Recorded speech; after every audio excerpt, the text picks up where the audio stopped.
Hello, friends. Welcome back to Great People Interview Series Season 2. And I have today a brilliant inspiration for all of us.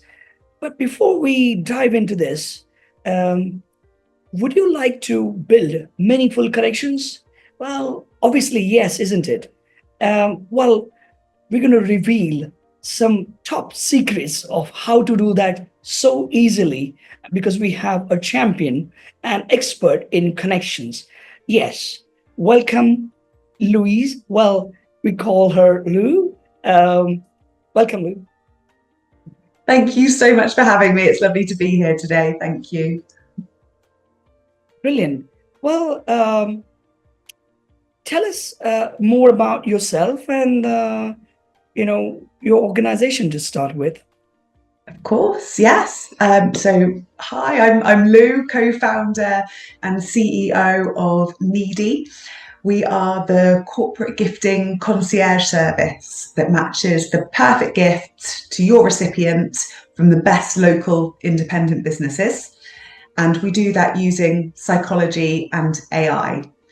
I'm also a mum of three. I live in a very rural country area in between Belfast and Dublin.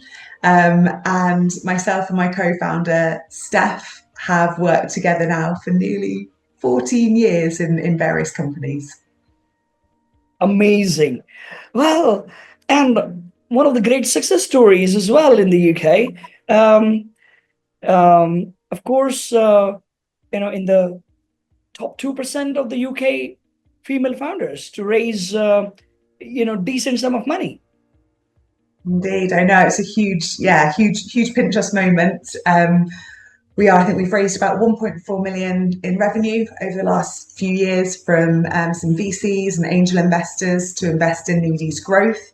And it's kind of supercharged us in as much as we have now generated over £3 million in revenue for local independent businesses selling their products into large corporates. Amazing, isn't that?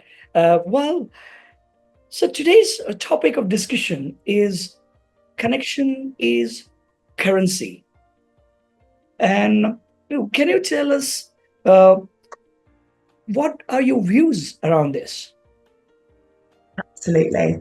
I think the best place to start off is something you and I were speaking about just a little bit earlier, which is with the growth of remote and hybrid working, where so many people now are not in the office every day, they're not connecting every single day in the same place with each other. In fact, I think I saw a stat recently that said something like 50% of hybrid workers can go a full day without speaking to another human being, right? And that in itself shows to me how important connection is. Because when you do have the opportunity to connect with each other, and when people are so used to, I do it myself, I don't know about you, but the amount of times I'm using ChatGPT where I may have called someone before, the amount of times I use AI in my life and my work where I could have previously connected with a human, it's a Absolutely. lot, right? Absolutely. We are getting disconnected. And as you rightly said, in London, you'll see that uh, earlier we used to define what's our time off, which is weekend, right? Saturday, Sunday. Now we have to define our work day. And most of the Londoners are, Wednesday. So if you're walking into the office, you'll see that most of the people just walk in on Wednesdays. And those who do 2 days a week into the office, well, which is rare actually, they do Tuesday, Wednesday. That's it. And I came across some companies who do Fridays, but only to just mingle and not really do work. So I think it's completely changing the way we work and the connection that you pointed out. Yes, we're losing human touch, and months go by, uh, Yeah. and you're working with somebody for so much time, but you haven't seen that person, physically for months. Absolutely, where people are trying to navigate a new way of working and connecting with each other in a way that we haven't previously had to do. It was never an option before COVID, so much, to have this. So we're trying to do that. And also we have to remember as well that why connection is so important.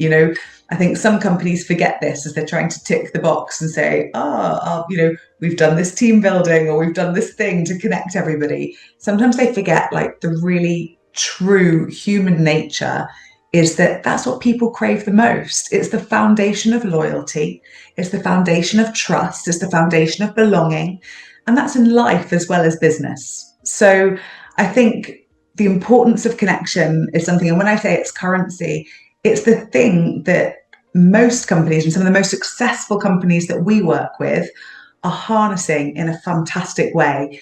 These are the companies where their employees and their clients are proud and are, feel part of their community, feel part of that belonging, are proud to say, I am part of this business or I work with this business.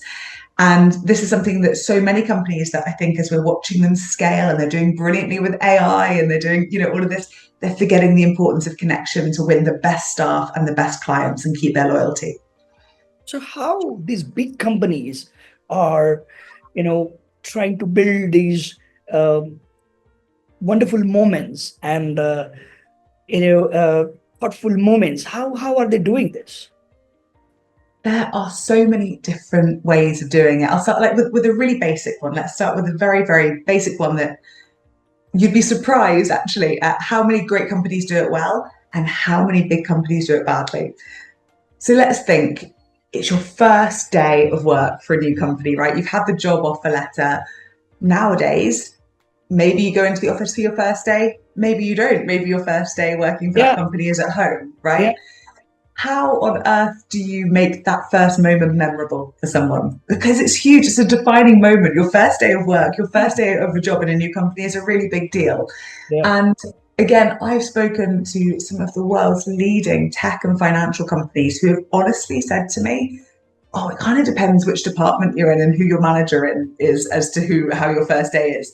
If you get Oh, that guy over there, great. You have a wonderful first day. He'll get you a cake. He'll sit you down. He'll give you a call. Gosh, if you get that one over there, your first day just goes by in a flash, or you're left to your own devices.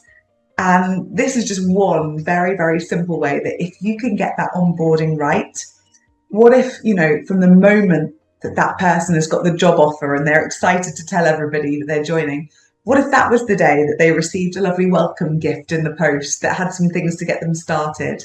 Even it could have just, a video to the HR team telling you about how you can interact with your staff. And then what if when you join the company, you pass your probation and instead of it just, you pass your probation, here's your letter in a contract. What if it was a celebration that you are, all it has to be is something very small and meaningful. And that's the sort of thing that suddenly goes from you joining a company as a number to you joining a company as a meaningful person that is seen and understood and thought of. One other thing I would add to that is when you say about the best companies, what are they doing right? Instead of just sending a generic gift or thoughtful, box to somebody, they're actually gathering information about that person first. So I mentioned to you before, I've got 2-year-old twins and a 7-year-old, right? So I am a busy mother who's surviving the summer and, could probably do with a little bit of quiet time or, I'd give anything for maybe a spa day or a massage. But then right. somebody else that started could be like a real fitness fanatic who's desperate to socialize and meet other people. So a gift that would suit them would be completely different to one that suits me. And if your Yeah. manager takes the time to understand that and to reward that, that's the difference between connection. Wow. Wonderful. So I think you gave some excellent scenarios. Can you talk about some real examples, the companies who are doing these loyalty building campaigns, and can you share some of those examples where we kind of understand how things are being done? Absolutely. I mean, if you look at the absolute world leaders, you've got to look at global companies like Google and Hyatt, for example. Okay. And both of these companies are doing incredible ways of gifting. And they do it in a way that is personable, but also sustainable as well. So Wow. I think like Hyatt in particular, they reward, all of their rewards have to positively impact the planet and cultural experiences as well, which I think is a really personal way of doing it. Yeah. We've also got companies ourselves that do like a point system. So when, we work with some leading financial firms, investment companies, and when somebody has done a great job within that organization, their manager is able to say, look, you've done really well. Here are some points that you can choose an experience or a gift or something that's going to really reward you personally. Wow. And instead of it just being like a voucher to use at the shop or something like that, what they're actually offering is hand curated selections that this person is able to use for both them and maybe their family if they wish to, or their own personal time too. Wow. Wow. Amazing. And uh, while these some of these could be performance based, as you said, you done Mm-hmm. well and you get this. Um, but yes, I think some of those triggers are joining company. What are other occasions where companies are gifting, and you would advocate those kind of areas or incidences? So you'll always have your occasions, so different times of year, whether that is Diwali, whether it is Christmas, whether it is a holiday, something like that is always one. I think it's a nice reason to gift. I think it's a good reason to connect and get a good message out to people. But my favorite time for gifting is the unexpected. All of the psychology, if you look into all of the stats and the research about what makes a really powerful, connected gift and experience and moment, it's something that has an element of surprise, something that is not expected straight away. So, for example, we have some companies who would send a gift to somebody who's in customer service, for example, Yeah. when they have resolved their 100th customer service solution. So they weren't Wow. expecting it, but the company is saying, hey, this is a milestone. You've resolved, you've helped 100 customers. Here's a little something for you and your family. And that person wasn't expecting it, but it's made them suddenly feel extremely valued and that they're being seen and that their work is being understood. Another one might be that as a manager, a staff member has been going through a tough time. Perhaps a family member is not well. Perhaps they're just struggling a little bit themselves personally. Again, we've got companies I know that have said, hey, this person's struggling. I would really like to get them a 3-class yoga session where they can just go and use that time to go and have that time to themselves because I know they need it. We've also had another really great example would be I when think people are in the last sorry, example, yeah. sorry, um, uh, how do you create the reason? So if somebody's going through a tough time, what's the reason for you to say that you're giving that gift? So that would be it's well-being and understanding from a manager's point of view. If we want to be connected to our people and our staff, they need to be able to pick up on how people are feeling. And then the reason for giving the gift would be from a motivation. Most companies will have a well-being, motivation, retention budget. I think it costs sometimes up to 3 times the salary to replace a member of staff. So if you're able to catch that before you actually have to replace them and you're able to keep them motivated and within, then do you know what? Spending £50 here and there on a gift Yeah. for them is nothing.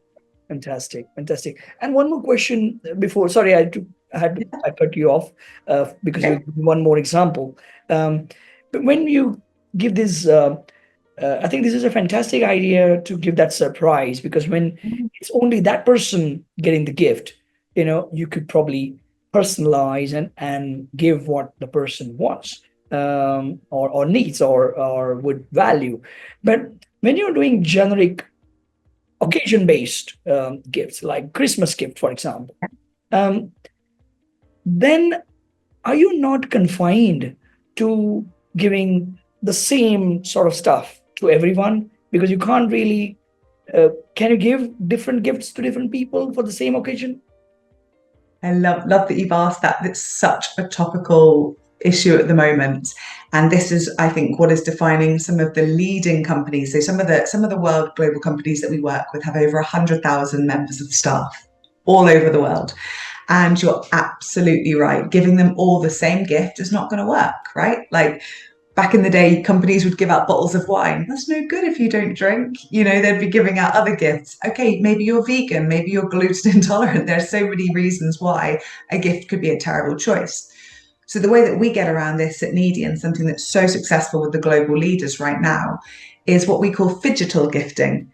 So at Christmas time last year, again, one of our companies, they have 15,000 employees in one particular area of the business. Every single one of these members of staff received a beautiful, sustainable bauble to go on their Christmas tree that was branded with the company logo. They opened it up, and inside there were some lovely little truffles and a QR code. Now, this is the important bit. The QR code, once they scanned it, took them to a platform where their company had put a lovely video from the CEO of the company wishing them a lovely holiday and a really nice personal message. They then got to select one of 25 different gifts from that particular platform. Wow. And those gifts were completely curated so that they could be relevant to all of the people there. So that's how they got around it. If that person wanted to have an experience or a bottle of wine or something for their family, they chose it. But it came with that personal message from the CEO, which also made it feel very special. This is so amazing. That's an amazing experience, and kind of an idea.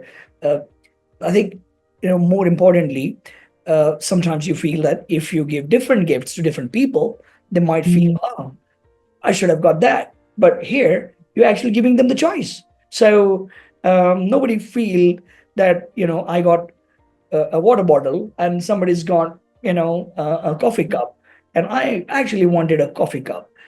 Well, you have a choice. So this is an amazing way to handle that. Thank you. And I think that the other problem was what I was seeing happening in the gifting industry before this was where people had that problem that you just raised there, and they were worried about giving somebody one thing, something else. They were choosing generic things that people didn't appreciate. Like I saw a lot, there was a big phase where people were giving like a gift voucher that you can use for, supermarkets and things like that. That's okay. And yes, it's useful, but it's not memorable. It's not personal. It doesn't make you feel seen, Yeah, yeah, and that's the difference. yeah, yeah. Amazing, amazing. I think with this kind of curated list of things, they have actually translated their values, and they probably communicated the ethos behind everything that they do. So I guess this is a brilliant way to solve this bulk gifting problem, because I think, well, for many this is a problem, because I think you have to do it, you want to do it, but you don't know the right way to do it. And as you said, most of the times it's the vouchers, and then vouchers, who remembers? So what did you buy of that voucher? And it cannot be branded. So if you have curated those items, when you buy, they can be branded with the company logo and everything. With a voucher, you can't do that.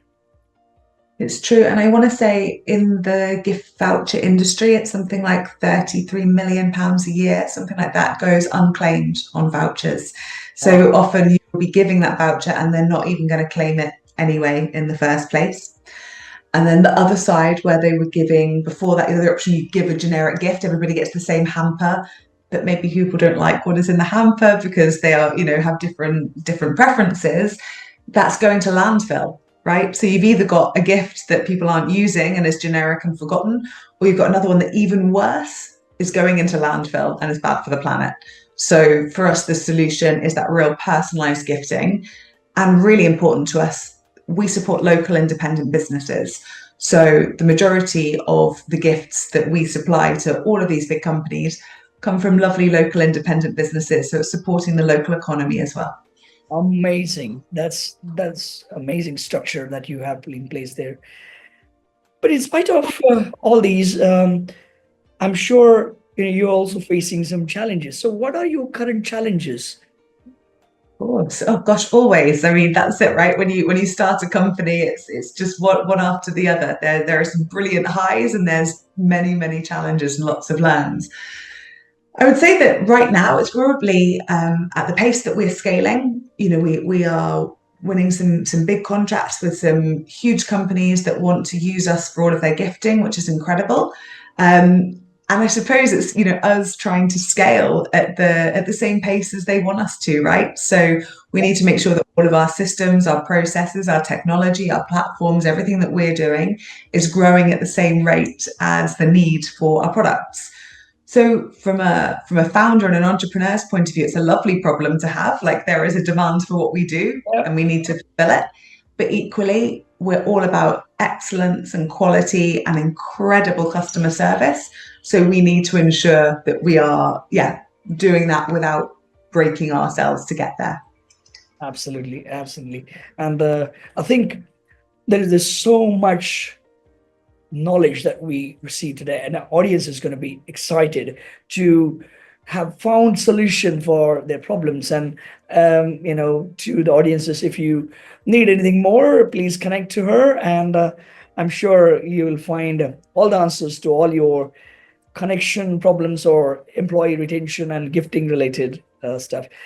But because this is probably one of the biggest and longest interviews in this series. I think we just flowing with the amount of energy that you have, and examples that you have.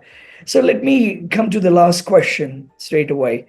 Um, what's your advice for the entrepreneurs who have started?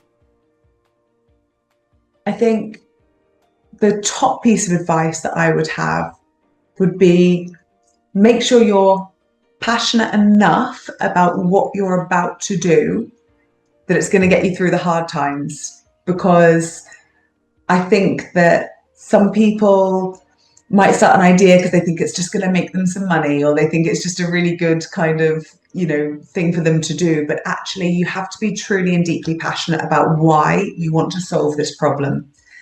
And then secondly, practice communicating that with everybody. Don't you worry about someone stealing your idea. If you're passionate enough about what you're doing, then you will be the best person to do it, right? So if you can communicate really well with people around you about why you need to solve that problem and the importance of it, then you can pretty much guarantee that you've got a great business idea there and it's going to succeed. So the third piece of advice that goes with that is, you've got your idea, you've communicated it really well, find the people that will support you all the way through that journey, the ones that you can trust, the ones that you can lean on when it's really difficult. And if you have those three things in place, then I can't imagine why else you wouldn't succeed. Wow, amazing. With that piece of advice, I think we're coming towards the end of the interview, and I would like to thank you for your time and amazing conversation that we had. Oh, thank you. It's a real pleasure. Really appreciate it. Thank you so much. Right. Would you like to just tell the website address of your business? Of course, it's www.needi.co.uk, and Needi is spelled Needi. Fantastic. Thank you so much. Thank you. Thank you.